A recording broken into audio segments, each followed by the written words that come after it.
Sporadic inclusion body myositis, or SIBM, is a mouthful, isn't it? It's a disease most people haven't heard of, but it affects thousands of older adults. SIBM is a muscle disease. It causes your muscles to slowly weaken and waste away. SIBM is the most common muscle disease in people over 50. Men are more likely to get it than women. Unfortunately, there is no cure for SIBM yet, but scientists are working hard to understand it better.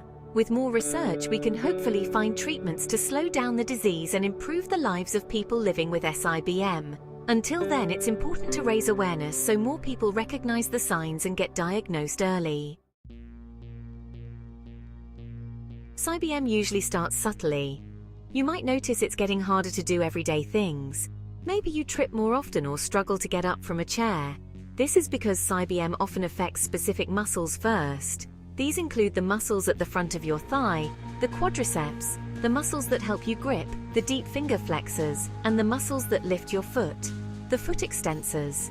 As SIBM progresses, this weakness becomes more pronounced. Simple tasks like climbing stairs, buttoning a shirt, or even walking can become difficult and eventually impossible. Getting a diagnosis of SIBM can be a long and frustrating process. This is because the symptoms can be mistaken for other conditions, like arthritis or simply getting older. Many people go years before they finally get the right diagnosis. This delay can be detrimental because early diagnosis and management are crucial.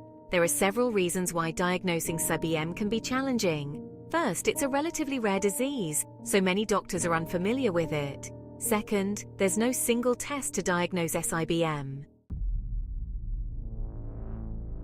To diagnose SIBM, doctors often take a small sample of muscle tissue, called a biopsy. This biopsy is then examined under a microscope. What the doctors see in the muscle tissue helps to confirm the diagnosis. In SIBM, the muscle fibers, the cells that make up our muscles, show signs of damage and degeneration.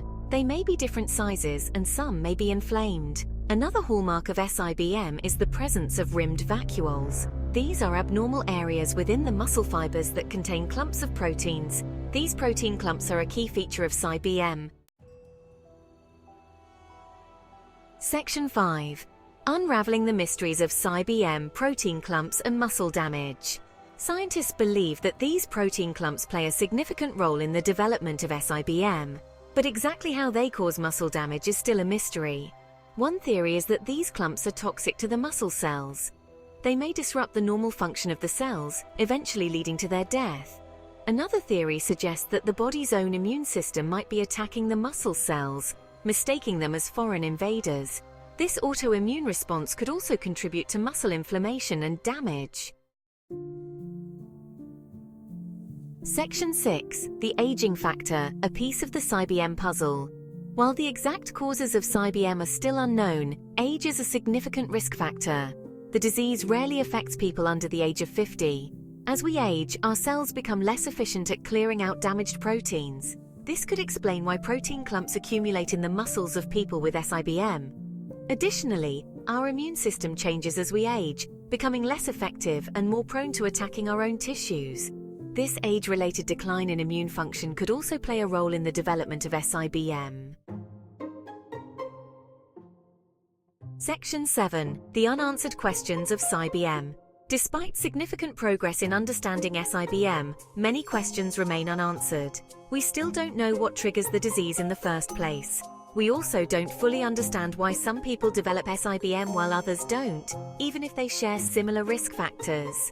And perhaps most importantly, we still don't have a cure for SIBM. There are treatments that can help manage the symptoms and improve quality of life, but nothing can stop the progression of the disease. Living with SIBM can be incredibly challenging. As the disease progresses, everyday tasks become increasingly difficult. Many people with SIBM eventually become dependent on wheelchairs or other mobility aids. The loss of independence and mobility can take a toll on both physical and mental health. That's why it's crucial for people with SIBM to have a strong support system. This could include family, friends, support groups, and healthcare professionals. Despite the challenges, there is hope for the future. Scientists around the world are working tirelessly to unravel the mysteries of SIBM and develop effective treatments. Clinical trials are underway to test new drugs and therapies that could potentially slow down the progression of the disease or even reverse muscle damage. While a cure for SIBM may not be on the immediate horizon, every new discovery brings us one step closer to finding a solution. Until then, raising awareness about SIBM is crucial. The more people know about the disease, the quicker they can recognize the symptoms and seek medical attention. Early diagnosis is essential for several reasons. First, it allows for earlier intervention with physical therapy and other supportive care measures, which can help maintain muscle function and independence for as long as possible. Second, early diagnosis allows individuals to participate in clinical trials and contribute to research that could ultimately lead to a cure. Sporadic inclusion body myositis, SIBM, is a complex and challenging disease, but it's not one we should ignore. By shedding light on this often silent disease, we can empower individuals with SIBM, support ongoing research, and ultimately strive for a future where SIBM is no longer a debilitating diagnosis.